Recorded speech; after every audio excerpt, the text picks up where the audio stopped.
Saudações a todos que nos ouvem a partir das mais diversas plataformas, quer seja o Facebook, o YouTube. Sejam todos bem-vindos ao HCM Podcast, um espaço dedicado à abordagem de diferentes assuntos que têm a ver com o funcionamento do Hospital Central de Maputo. E hoje, para falar de um assunto extremamente importante e que preocupa, a questão das infrações cometidas por alguns funcionários aqui desta unidade sanitária e que, por conta disto, são sujeitas a processos disciplinares que muitas das vezes culminam com penas extremamente prejudiciais à sua carreira. E, mais do que ninguém, conhece este processo. Estamos com a doutora Lourdes, ela é chefe do Departamento Jurídico do Hospital Central de Maputo, a quem nós desejamos bem-vindo, doutora Lourdes. Muito Conhece muito bem esse espaço e nós esperamos que dentro desses 30, 20 minutos possamos falar em torno de um assunto que já anualmente abordamos, mas infelizmente temos assistido uma tendência crescente de casos de processos disciplinares que acabam tendo um impacto naquilo que é a carreira do próprio funcionário. Eu ia começar a lhe perguntar, mas qual é a situação atual agora dos processos disciplinares, assim de uma forma geral? Bom dia, muito obrigada, Dr. Pinoca, pelo convite. É um prazer estar aqui. De forma geral, os processos disciplinares na nossa instituição, não tenho aqui dados relativos ao primeiro trimestre, mas posso afirmar, sem dúvidas, que os números estão a aumentar. Estão a aumentar. As infrações são basicamente as mesmas. As cobranças ilícitas, a falta de assiduidade, abandono do posto, negligência. Podem existir outras, mas estas já são as que têm maior incidência. Tem um número elevado. Por enquanto são essas. E olhando assim de uma forma geral, nós aqui temos médicos, temos enfermeiros, temos administrativos, temos agentes de serviço, ou seja, uma miscelânea de carreiras e categorias profissionais. Onde é que se nota com maior incidência o cometimento dessas infrações? Temos o maior número, por exemplo, se falarmos do furto, maior incidência encontramos agentes de serviço. Não só eles, falo de maior número, né?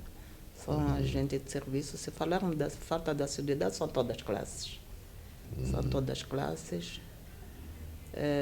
Se falarmos de abandono, também são todas classes. Até não falo de todas as classes, técnicos de saúde e médicos. Abandono, estaremos a referir-nos a abandono mesmo? Sim. De lugar? Sim. Em que há cometimento de mais de 45 ou mais de 60 faltas, sem se apresentar no seu posto de trabalho e sem justificação. Mas esses funcionários depois acabam aparecendo?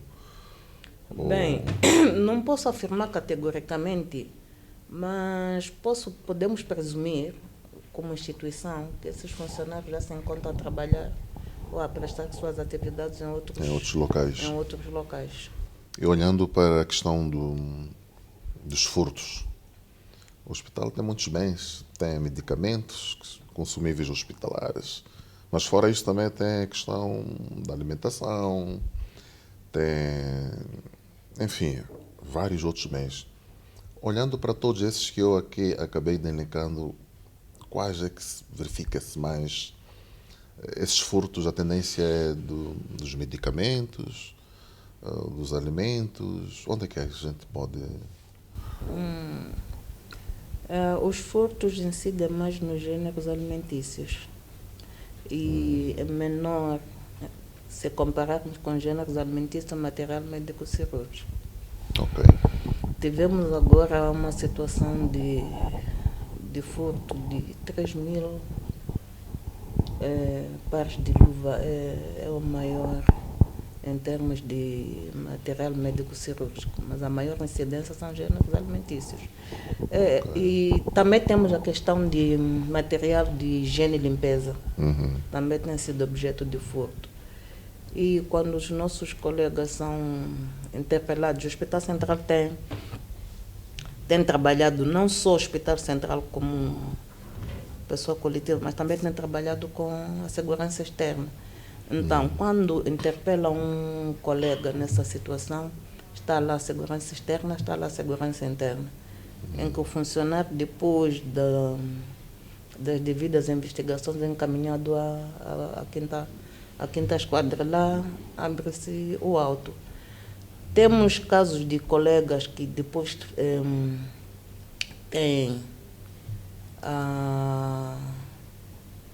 como explico, tem a prisão. Portanto, há colegas que, além dos processos disciplinares, acabam respondendo criminalmente. Sim, respondem criminalmente. E também respondem disciplinarmente a nível da instituição. Pese embora os dois processos sejam independentes. E depois desse processo todo, temos colegas que estão a ser julgados e condenados. Alguns estão presos, detidos? Agora não temos nenhum, mas até 2 meses atrás tínhamos 3 ou 4 colegas detidos. Mas mesmo com essa situação, entendemos que os colegas não assumem ou não aderem à disciplina. Mas temos tido muito desses casos e temos feito o devido acompanhamento. Este ano, se a memória não me trai, acho que já tivemos uns 4 julgamentos relacionados com os furtos. Os colegas agora estão integrados nas suas atividades a nível da instituição, estão a responder a processos disciplinares. Quanto à questão das cobranças ilícitas, a situação não foge à regra, os colegas têm processo disciplinar a nível da instituição e os processos são enviados também ao Gabinete de Combate à Corrupção, que também temos tido respostas, porque temos processos encaminhados àquela instituição que estão a ser julgados e nós temos feito também o devido acompanhamento. Então, para todos os casos, alguns colegas, não no seu todo, acabam respondendo criminalmente e acabam respondendo disciplinarmente. Mas esses colegas que depois são responsabilizados criminalmente, vamos supor que um determinado funcionário tem um processo a correr no tribunal, transita em julgado, acho que é esse o termo, e ele é condenado, julgado e condenado. Após isso, este mesmo funcionário retoma a instituição. Como é que isto acontece? Sim. Geralmente porque eles têm, em termos de pena aplicável, é a de prisão, e a pena de prisão permite que o funcionário ou o arguido pague a multa correspondente e retome as suas atividades. Então, depois de pagarem as custas judiciais, eles retomam a instituição e também respondem a um processo disciplinar que, dependendo da gravidade, porque o processo disciplinar de per si só não justifica, não é uma expulsão, mas é um processo interno de apuramento, de investigação sobre uma determinada conduta que pode se considerar ilícita ou até se provar que não é ilícita. Então, a nível interno, e porque são independentes, pode-se averiguar que a nível administrativo a conduta pode não ser passível de expulsão. Os colegas entendem que basta ter processo já significa expulsão. Não. Há casos que os processos disciplinares são arquivados. Há casos que terminam numa repreensão, numa advertência. E até chegar à expulsão. Mas para chegar à expulsão tem também fatores. Pese embora a lei diz que quem furtou é uma expulsão. Mas, na verdade, tem fatores que vão determinar. Tem a proporcionalidade, da infração com a sanção, a gravidade da própria sanção, as circunstâncias atenuantes ou agravantes. Então, esses fatores todos vão ditar a sanção a aplicar a um determinado funcionário. Mas também tem conhecimento que nós aqui no hospital até temos sido assim, digamos, assim, não digo ponderantes, ou seja, para o funcionário chegar a ser expulso ou demitido, não é? Talvez possa explicar melhor. Ele vai cometendo algumas infrações, não é? A primeira vez que se envolve pode haver uma chamada de atenção, a segunda vez se calhar uma segunda chamada de atenção, uma pena branda, mas se volta a cometer a terceira vez, é nesses casos em que é-lhe aplicada a pena mais pesada prevista. Isto ainda acontece? Bem, é isso que eu dizia aqui, que tudo depende da gravidade da infração, né?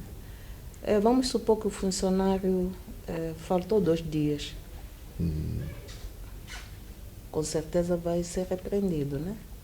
E a próxima falta 5 dias pode ser repreendido. Mas também tem uma questão. A gravidade da infração tem que ser de acordo com o que a lei diz. Porque pode ser que o funcionário cometa uma infração agora, volta a cometer daqui a 2 anos. Então não vais agravar por causa desta última infração. Não. Tem um conjunto de circunstâncias que possam ditar o agravamento. Eu já dizia, a gravidade da infração, depois temos as consequências, as circunstâncias que podem ser agravantes, podem ser atenuantes, e até pode haver a conjugação das 2 circunstâncias, que é agravante e atenuante. Então ali tem que encontrar um equilíbrio para poder ditar a sanção aplicável a cada caso. Mas também tem casos de colegas, como o Dr. Pinoca explicava, com 3, 4 processos, e o Hospital Central não decide logo a expulsão. Às vezes até mandamos ao psicólogo, a funcionários que vão ao psicólogo, para o psicólogo tentar ajudar, porque a expulsão deve ser a última consequência. Então, vai ao psicólogo, o psicólogo ou a psiquiatra vai avaliar o funcionário, depois o relatório vai ajudar na tomada de decisão, desde que esteja dentro dos prazos em que a pessoa ou o dirigente com competências para decidir possa decidir. Nesse caso, tem que ser tudo dentro de 30 dias.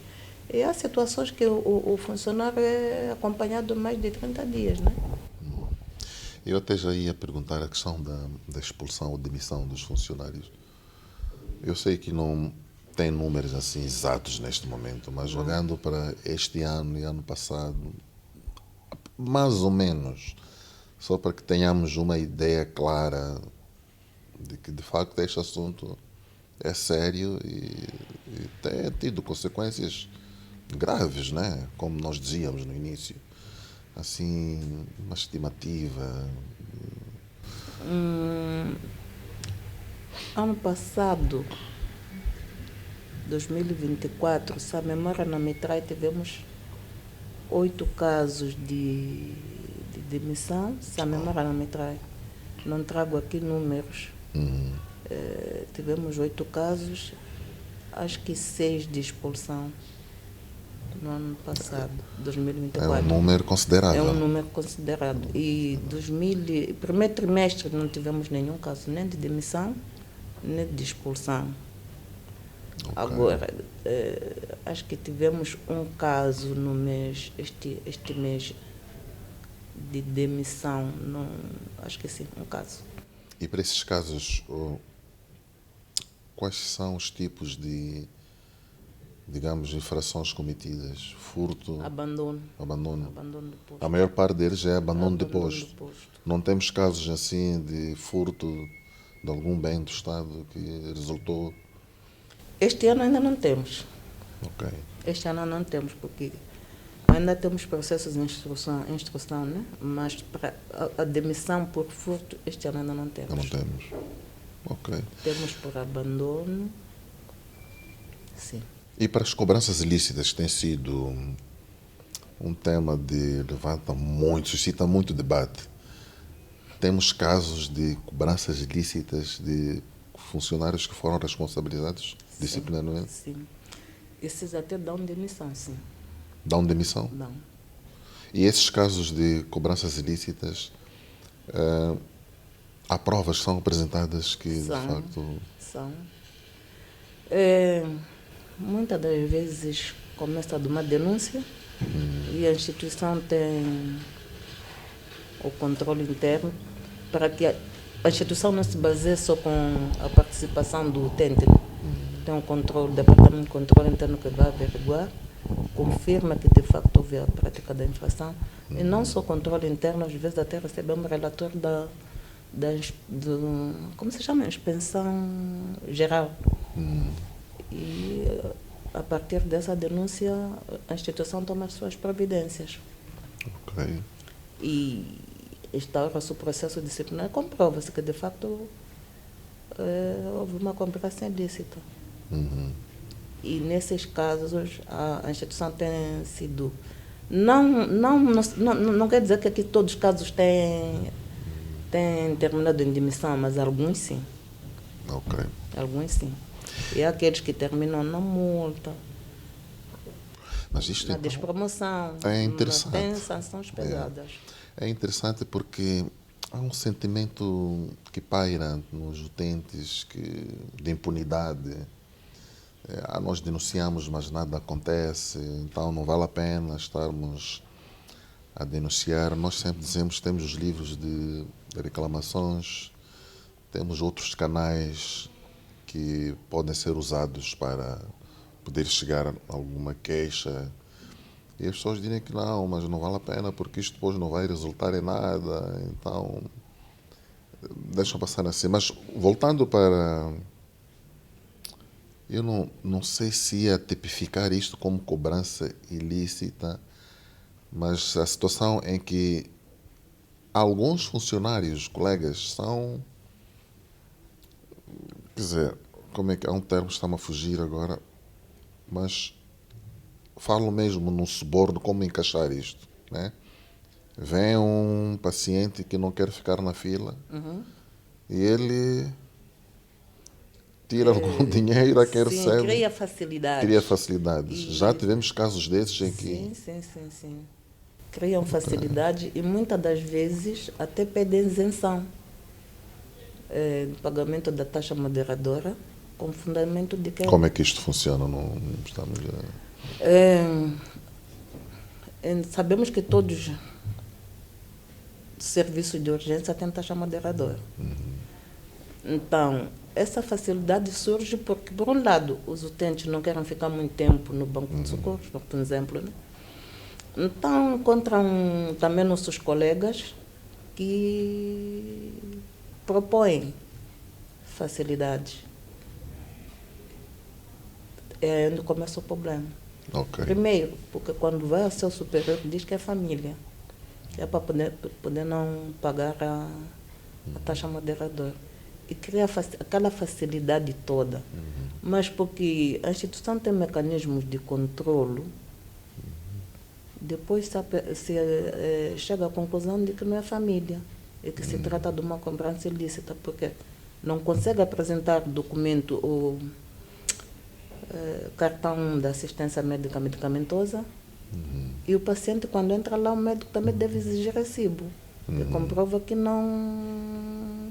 pagou. Se não tem, então tem que apresentar documento que confirma que é família do funcionário. Muitas das vezes os utentes não têm, justamente por causa dessas facilidades que encontram nos corredores da nossa instituição.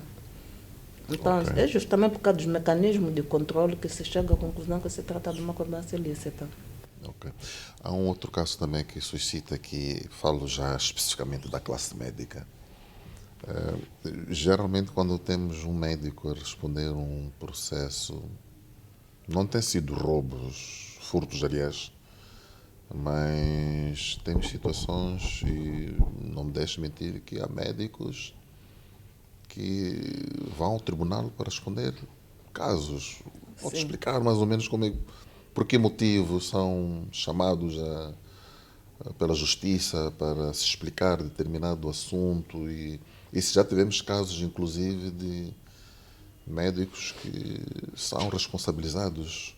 Como é que isto funciona? Se calhar é algo que as pessoas não sabem que de facto acontece.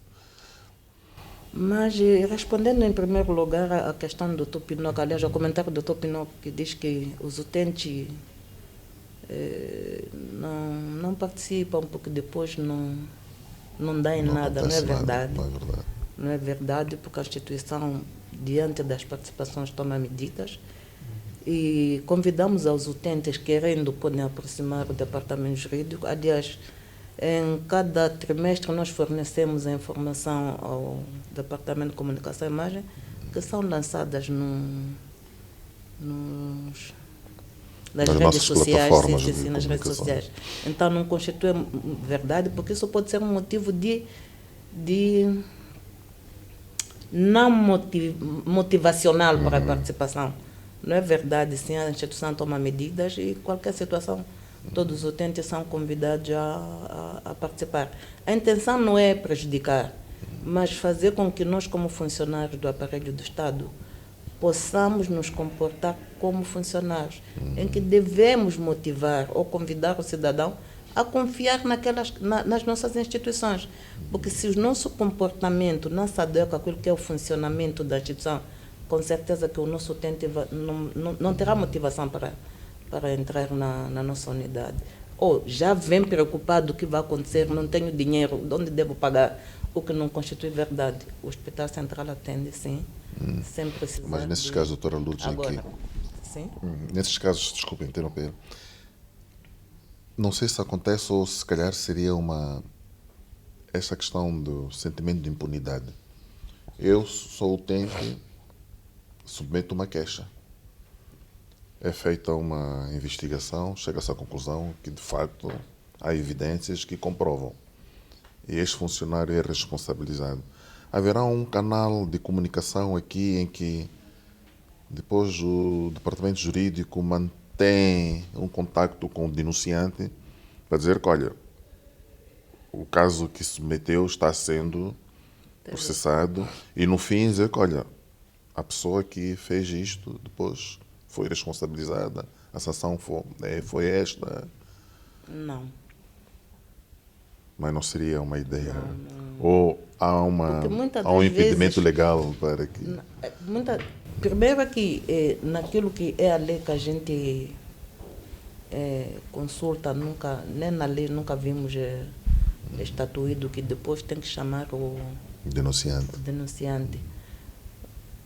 Mas também não é ético nos relatórios que nós mandamos para as plataformas dizer que o funcionário X que fez isto, a sanção foi esta. Nós só mandamos lá os números. As estatísticas. Sim, os números. Não referíamos separadamente na pessoa? Não, nunca fizemos. Porque até muitas das vezes nós nem conhecemos o participante. Okay. Porque o trabalho foi feito ou pela inspeção ou pelo controle interno. E nós só recebemos nunca tivemos uma situação de conhecer diretamente o queixoso. O denunciante. Não. E essa questão dos médicos serem chamados ao tribunal a responder Sim. casos? Tem acontecido, sim. Sabemos que hoje os nossos utentes são mais atentos. A questão da globalização também tem suas vantagens, né? São mais utentes. Quando sentem que o atendimento é negligenciado, têm recorrido aos órgãos jurisdicionais para se queixar. Temos tido, sim, esses casos. Nossos médicos têm ido aos tribunais responder. E também temos tido processos contra o hospital, né? Porque os funcionários são da instituição, a negligência verificou-se na instituição e damos o devido acompanhamento. Já tivemos casos de depois provar-se? Não, pelo menos os únicos casos que nós temos ainda estão em instrução. Algum médico já foi condenado nessas Não, situações? não, De todos? não. Ok, Pelo menos não temos nenhum médico condenado nessas situações. ok. Sim. Mas, anualmente, temos tido casos de médicos que são chamados a Sim, responder judicialmente. quer dizer, uns vão como declarantes, Ok, mas este ano é que temos 2 processos, é o primeiro caso, temos 2 processos diretamente contra médicos que estamos a fazer devido acompanhamento. Ainda está em instrução, então é prematuro dizer se vão ou não ser condenados. ok. Bem, fugindo um bocadinho dos processos disciplinares, eu penso que já esgotamos. Há um outro fenómeno que acontece aqui, que em algum momento pode envolver até o departamento jurídico, que são os casos dos roubos que acontecem, furtos, né? Em que em algumas enfermarias desaparece um pertence de um doente, um telemóvel ou algo do gênero. E isto muitas das vezes nunca se sabe, ou depois de uma investigação conclui-se que quem esteve envolvido é um funcionário ou é um paciente que roubou outro paciente, um acompanhante que roubou outro acompanhante. Ou situações mais gravosas em que alguém vem de fora, se faz passar por doente só para ter acesso e cometer esse As tipo nossas de... instituições, ou as nossas Sim, enfermarias. e temos isto, né? Bem, temos, mas muitas, ou vezes sem conta, esses casos acontecem nas enfermarias. Ok. E geralmente esse caso é tratado pela polícia. Porque a queixa é diretamente para a polícia vai investigar. Mas de forma geral, podemos dizer que muitas vezes são pessoas que vêm de fora, tipo, vêm efetuar visitas, têm seus familiares e aproveitam-se da distração de um paciente e furtam um telefone. Atualmente estamos a trabalhar com a polícia da 5ª Esquadra. Estamos a ministrar palestras. Não só a questão do policiamento comunitário deve ser eficaz a nível da instituição, em que podemos nos preocupar em ver um estranho. E o controle também tem que começar a partir da hora da visita, 2 visitantes por cada cama, porque aí já vamos saber quem entra, quem não entra. Então, estamos nessa fase de transmissão dessa palestra sobre o policiamento militar, militar, comunitário a nível da instituição. Estamos a trabalhar com a polícia. Ok. Falou há E pouco chegamos à tempo. conclusão que são jovens que entram, distraem os nossos pacientes, às vezes até estão numa situação debilitada, né? E furtam os telemóveis. Porque não é só do paciente, do próprio pessoal também. Ok. E teve aqui a falar, voltando para os processos, dizia que há situações em que alguns funcionários são submetidos, são recomendados a um psicólogo, a um psiquiatra, para que se avalie o seu estado de saúde mental e coisas. Este trabalho, fora isso, não haverá algumas formações também que devem ser desencadeadas, não sei se a chamar de formação ou palestras, acho melhor o termo palestra é que são muito bem, em que os funcionários, de forma rotineira, são abordados assuntos desta natureza, em que se chama um pouco de atenção sobre os riscos de cometimento desse tipo de infrações que podem resultar. Há um plano, faz-se alguma coisa nesse sentido, como uma medida preventiva, não é?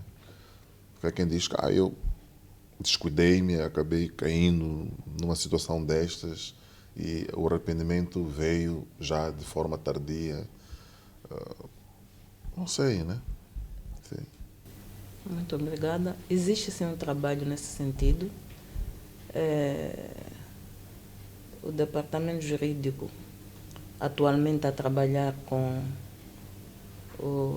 a 5ª Esquadra, tem efetuado palestras em que tem se deslocado a cada departamento, serviços, a ministrar palestras sobre os deveres dos funcionários, porque é da violação de um dever que vem a consequência. E nesse caso é o processo disciplinar. É claro, o processo disciplinar pode depois, a posterior, ser arquivado. Mas só o transtorno para o funcionário, só de saber que tem um processo disciplinar, já fica transtornado. Então, essa é uma tarefa que é realizada a nível da instituição todos os anos, é anual. Mas também sentimos que não surtem efeitos, porque se são palestras que são efetuadas ou ministradas, e é uma atividade permanente, não percebemos como é que os nossos colegas continuam a não aderir à adesão.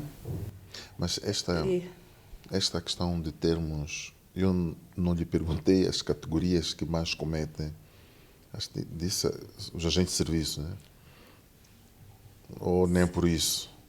Bem, dependendo da infração, para os furtos temos mais os agentes de serviço. Estará isso dependente? É a classe mais baixa, que menos posses de recursos tem um menor salário? Está lá relacionado a isto ou é uma questão mesmo de disciplina, mentalidade, ou nem por isso? Dr. Pinoca já dizia que mas há um sentimento de impunidade, porque os furtos não... É assim, embora a lei diz que quem furta é expulsão, se formos a ver, a maior parte dos furtos de bens alimentícios são mães. Ok. São nossas colegas que são mães, o que furtam? Peixe frito, pãezinhos, açúcar, um pouco de óleo, um pouco de batata, caldo. Quer dizer, você consegue perceber que, olha, apesar de ser condenável o próprio furto, percebe que é para chegar em casa, cozinhar para alimentar os seus filhos. Então, é complicado. Mas